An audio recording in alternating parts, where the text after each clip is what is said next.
yo. My name is Jared. His name is Ryan, and we are The Boat Parade. Thank you guys for liking, commenting, and subscribing. As always, we really appreciate it. We are talking about the Bucs versus the Falcons at home in Tampa Bay. Both teams are going into this game 2-2. What's going to happen? Let's talk about it.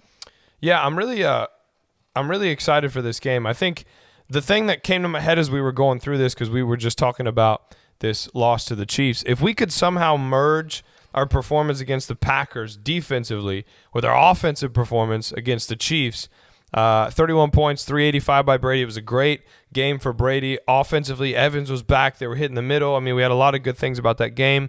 Defensively, just in shambles.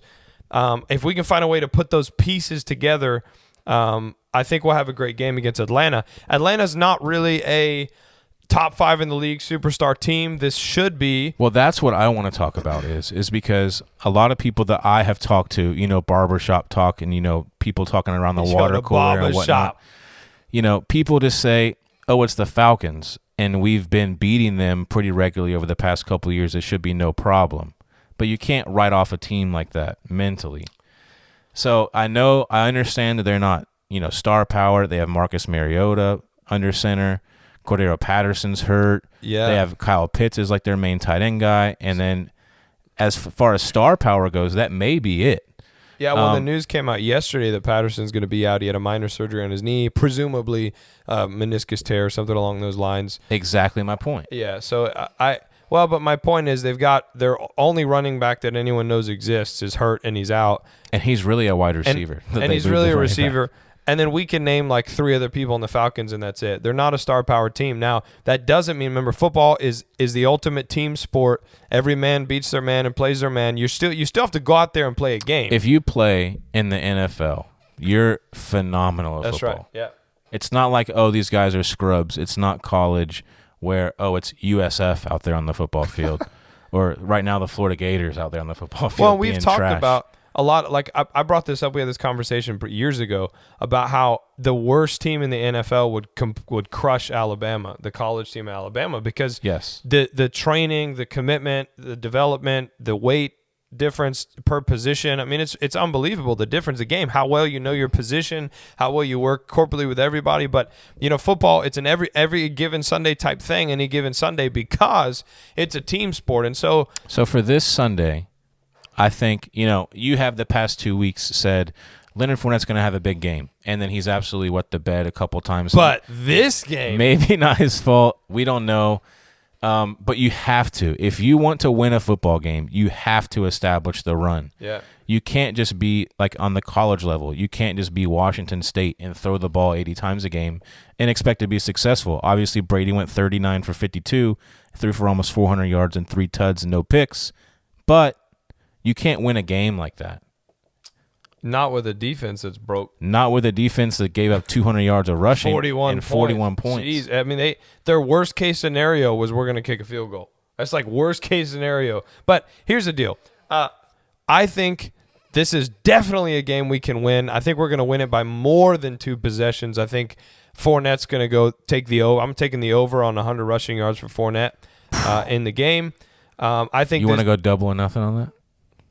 What is that, 160 That grand? is an inside joke. 160 grand for that particular bet. I guess we'll have to see, guys. You can write it down. He ran for 35 and -3 the past 2 yards. Yep. And you think that this week on the Atlanta taking Falcons, the over on 100 yards on Leonard Fournette. Rashad White will get himself some too. He had 57 receiving yards. If you just let him run the ball, he had 1 breakaway run that was pretty good against the Chiefs. I don't know. I think, again, Atlanta is definitely a team that you want to get some momentum going in the run game.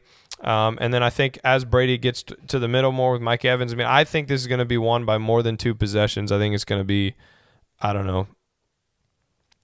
Depends how the defense more plays. than 2 possessions. So what does that mean? So 16 points or more? 16 points or more.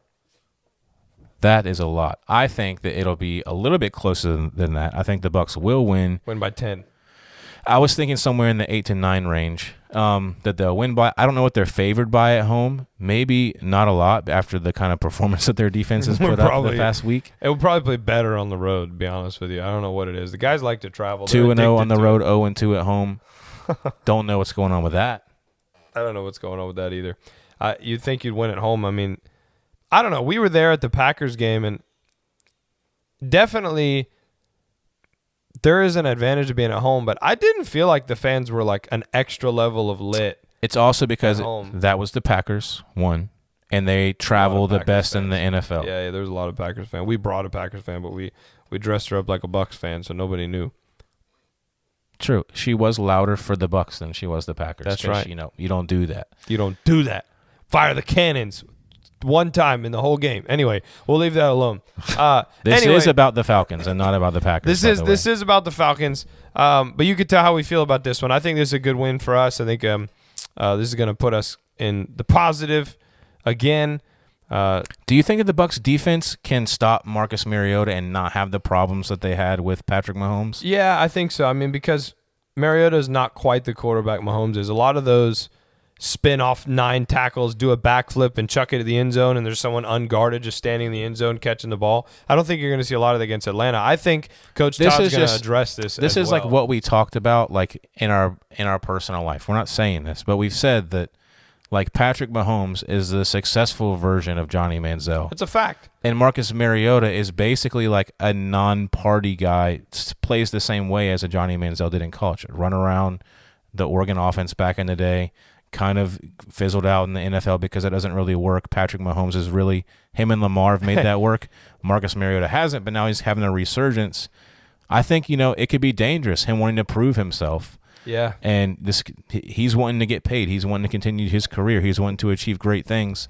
What better way to do that than to make a statement in conference game in the NFC South rival Tampa Bay Buccaneers? Against the greatest quarterback ever in potentially his last season, unless, we'll leave that alone. We're going to leave that alone. Thank you guys for liking, commenting, and subscribing. We really appreciate it. And we'll catch you next time on the Boat Parade. The Boat Parade. You know you can look me in the eye.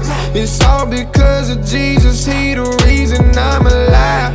I live by faith, by grace. You know that I ain't got to strive. They told me, Tony.